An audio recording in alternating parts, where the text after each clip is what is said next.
all your school rugby, all in one place. This is NextGen 15.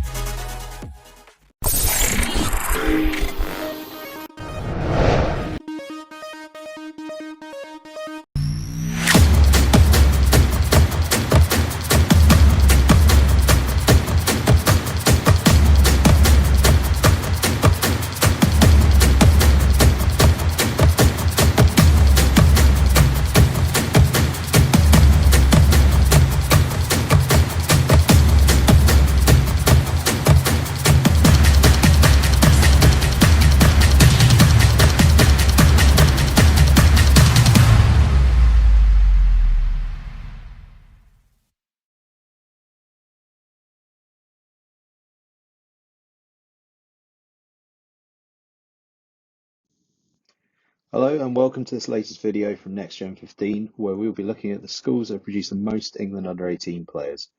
Before we get into it though, let me just remind you to please subscribe to our channel and hit that notification bell so that you'll be notified whenever a new video is released. Every subscriber, like and comment makes a huge difference as we try to keep bringing school rugby to the masses. Before we get started, let's just run through how we've assessed this top 10. We're looking at 10 schools that have produced the most England under-18 internationals. Now, of course, a lot of the players change school through their school career. So what we're going to try and do with that is look at the schools that each player finished their time at school with. That obviously means a lot of schools are going to miss out on recognition for their invaluable efforts and time they spent helping the players throughout their early years. And conversely, in recent years, it disproportionately rewards the ACE colleges. But given the sort of historical data that we've got available, it's really the only realistic way it can be done. We're looking all the way back to kind of just after World War II.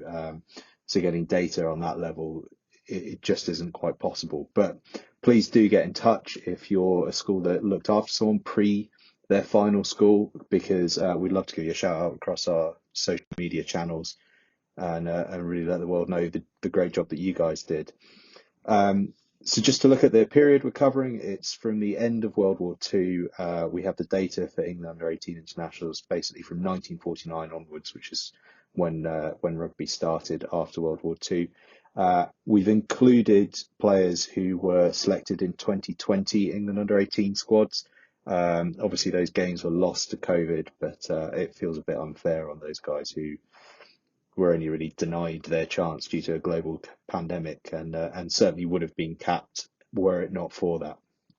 So with all that being said and done, let's crack on with the top 10. So we have 3 schools tied for 10th place, Bradford Grammar School, Harrow and St Paul's Catholic College. They had 19 England under-18 internationals each, just edging out Exeter College and Whitgift, who had 18 each. Bradford Grammar School have had 13 years since their last England under-18 international, which was Jacob Rowan in 2008. However, right through the 60s, 70s, 80s, even the 90s, they were a serious schoolboy rugby factory. The likes of Steve Ravenscroft and Geoffrey Wappett, were among the early ones, and perhaps the most prestigious under-18 international of all for them, certainly in the more recent times, is Charlie Hodgson. Former Sale Sharks and Saracens fly half, won the league with both of them, got 38 England caps, toured with the British and Irish Lions in 2005. A real legend. But yeah, 19 England under-18 internationals for Bradford Grammar School, the same as Harrow, 2 of whom should have come last year in the form of Henry Arundel and Riketi Massey-White. Their first came in 1974, and among the other 19 are current England internationals Mara Toje and Billy Vunipola. And there have been a whole host of other professional players to have represented England under-18 while at Harrow. Ruben Bird-Tulloch, Andy Christie, Elliot Obertimbo, Sean Reffel, Manu Vunipola, and one of the biggest names of all, the chairman of the Rugby Players Association, Damien Hopley, who was an under-18 international while at Harrow. And then we have our first ACE college, or ACE college as it is now, St Paul's Catholic College. So their internationals have all come, or their under-18 internationals, so I should say, have all come since the introduction of the ACE programme. Their first in 2008 being Peter Austin, the most recent being the dynamic loosehead Tarek Afar, and exciting scrum half Rory Morgan, who also actually managed to get himself into some Ireland under-18 squads as well.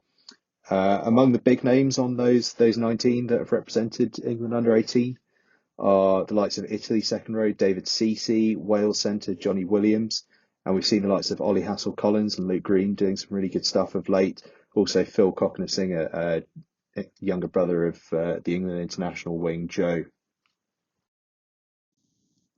In ninth place, we have St Brendan's Sixth Form College, who have had 22 England under-18 internationals. For a while, the Bristol school was synonymous with English school rugby. A lot of people probably wouldn't know who they are now, but they were producing countless players back in the sort of 60s, 70s, 80s. Their most recent was Chevy Pennycook in 2005. Sadly, had to retire back in 2016 due to injury. Their first was Jimmy Davison in 1961, but since then they've had another 20 in between, including Peter Pelledri, the father of the Italy and Gloucester back row, Jake. In eighth place with 24, we have Durham. Being the fifth oldest rugby club in the world, it shouldn't come as any surprise that Durham have made this top 10. 24 England under-18 internationals puts them in eighth place. Their first came way back in 1956, Mike Weston, who would go on to captain the England senior side. 23 players have followed him into that under-18 shirt, among them the likes of Hall Charlton, Gareth Archer, and Jeff Parling, who, England career World Cup, and you'll remember that tap tackle on Jesse Mogg in the 2013 British and Irish Lions series against Australia. In 2020, Ewan Greenlaw was called up for England under-18, which just really continues that fine tradition of Durham school rugby. They've been an absolute force right since the very beginning of the under-18 programme. In seventh place with 26 England under-18 internationals are Wigston and Queen Elizabeth I College. At various times since the dawn of the ASA League in 2008, Wigston have been Leicester Tigers designated college, but not always. For instance, now it's Brixby Melton College, but whether an ASA side or not, they've always been a feeder of sorts for Leicester Tigers and a very, very close relationship. But they actually stretch way back to 1955 in under-18 international terms, with Michael Wade getting his under-18 cap back in 55. They've been in a bit of a role since then. Dan Cole, one of the most famous, getting 95 England caps and a couple of British and Irish Lions tours under his belt. Other recent ones include Will Evans, Will Hurrell, Will Owen, the growing talent at Wasps, that's Jacob Umanga.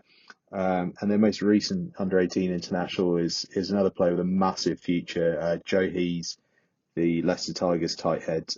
His caps came in 2017, and since then Eddie Jones has been keeping a really close eye on him. It would not be a surprise to see him starting to get capped, perhaps even as close as this summer while the Lions are on tour. Kirkham Grammar School are in sixth place with 27 England under-18 internationals. In recent years, Kirkham have been represented in massive numbers across the England age groups, but their England under-18 story actually starts way before that, with Aitchison and Hughes being capped back in 1973. Since then, the likes of Sale Sharks director Rugby Alex Sanderson, England scrum half Richard Wigglesworth have both represented England under-18. But the real boom was in the last decade. It's seen the likes of Kieran Wilkinson, Aaron Reid, Ted Leatherbarrow, Sam Dugdale, Connor Doherty, Ethan Kane and Corey Bulker earn under-18 caps, with Bulker only his most recent call-up in 2020. They've really shown no signs of slowing down either. There are some awesome players coming through their ranks, and we even saw Elliot Gourlay actually play in an England under-20 training game recently, so it wouldn't be a surprise if they bump themselves up to 28 sooner rather than later. Into the top five, and we really start seeing some of the colossal names in the world of school rugby in England. In fifth place with 30 England under-18 internationals, a staggering number really, are Wellington College. Their first in 1971 was Wilson Smith. That's their first in the post-war era, of course. And since then, there have been some truly outstanding players to have played for England under-18 while wearing the Wellington College gold and black.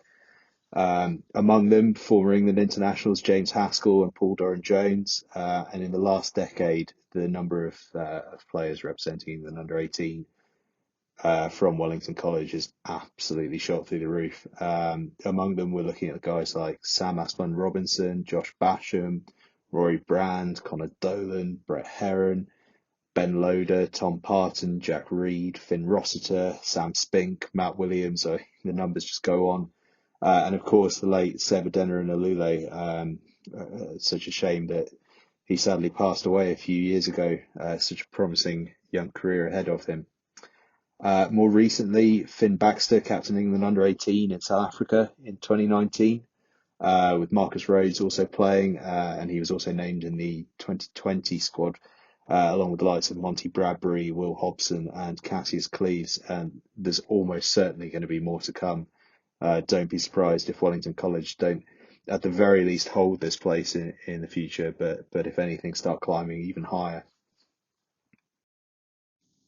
In fourth place, probably a team that if you followed schoolboy rugby in the 90s, you were expecting. If you weren't, you maybe wouldn't be. It's Colston's with 33 England under-18 internationals. They're one of the great producers of schoolboy talent, and since 1949 they've been producing guys. But obviously that run between 1995 and 2000, where they won 6 under-18 schools cup titles in a row, just saw their numbers explode, and then they followed that on a couple of years later with another title, and plenty of players came through that as well. We're looking at the likes of Ollie Barkley, Mike Baxter, Duncan Bell, Jordan Crane, Shane Geraghty, Lee Mears, and that great schoolboy international Joe Ewens. Anyone who watched the rugby league, rugby union game, Bath versus Wigan back in the 90s would have seen Ewens come on just after half time in that game, playing alongside Andy Robinson, who was his housemaster at Colston's at the time. Never quite made the impact everyone wanted him to, but he's a fantastic schoolboy player. The history with England under-18 stretches right back, though, right to the very beginning of the player list, with a guy listed on the 1949 team sheet as simply M. Webb.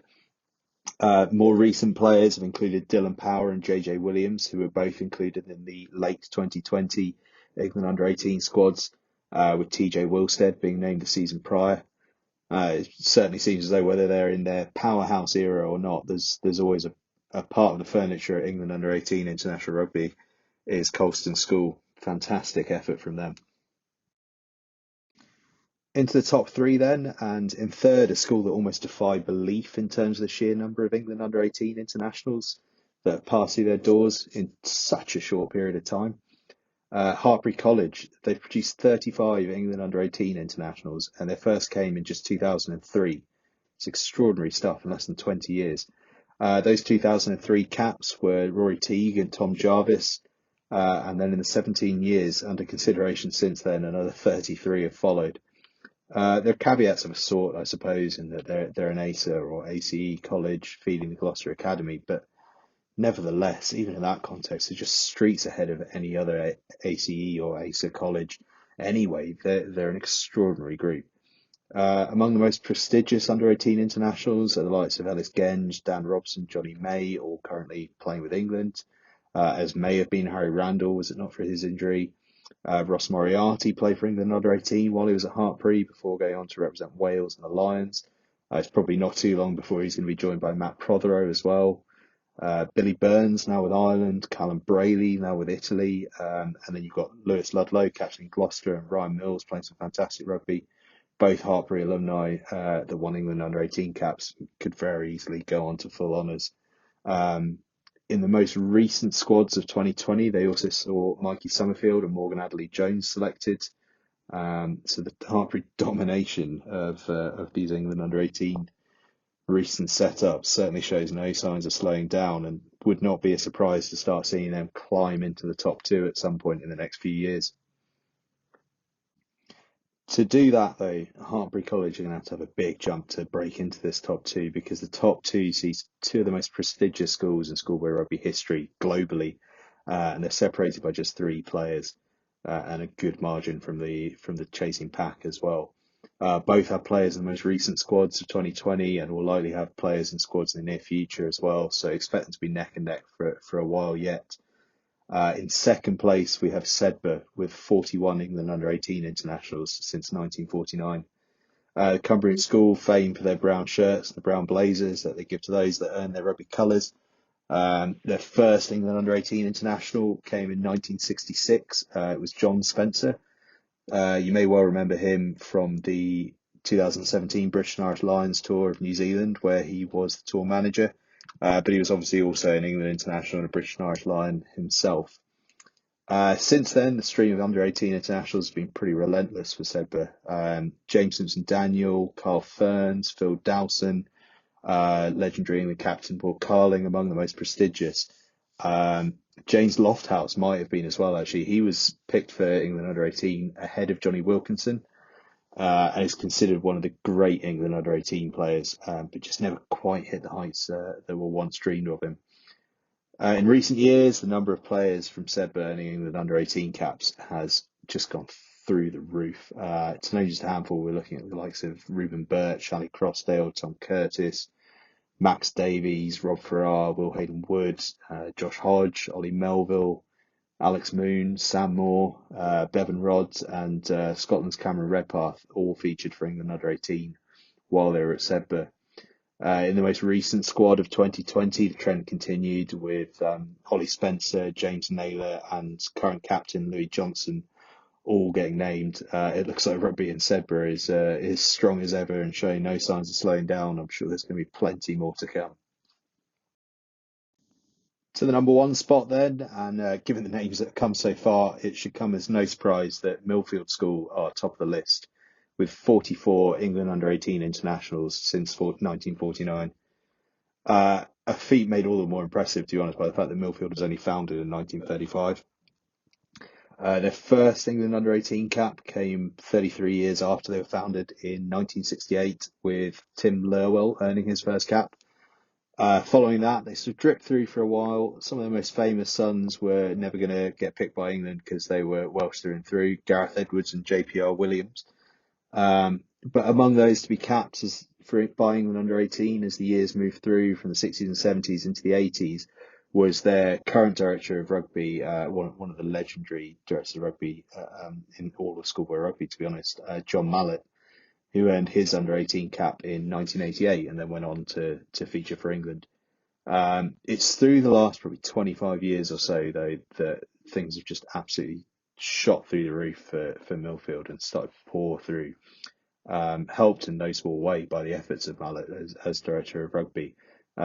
We've seen the likes of James Bailey, Alfie Barron, Josh Bayliss, James Dunn, Tom Ellis, Josh Gillespie, Ed Jackson, one of the most talented schoolboy players I ever saw, Darren Atkins, the Joseph brothers, Jonathan of England and Will Joseph, who recently made his London Irish debut, Max Northcott Green, Mark Olajobi, Ewan Richards, and that formidable front row pair that played together at school, Henry Thomas and Mako Vunipola.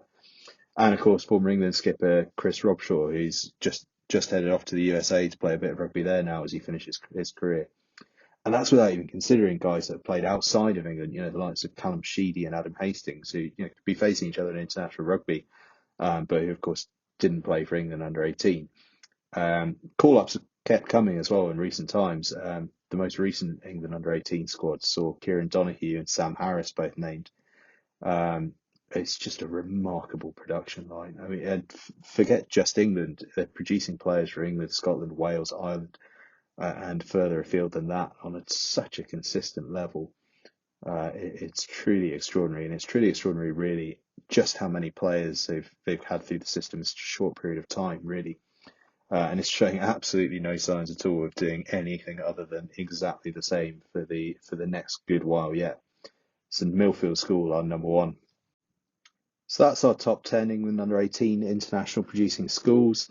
Millfield was just an outstanding 44, finishing top of the pile, with Sedbergh just behind in second with 41. In third, Hartpury College, 35. Behind them, Colston's in fourth with 33, and Wellington with 30 to round out the top five. In sixth, we had Kirkham Grammar School with 27, ahead of Wigston and Queen Elizabeth I College at 26.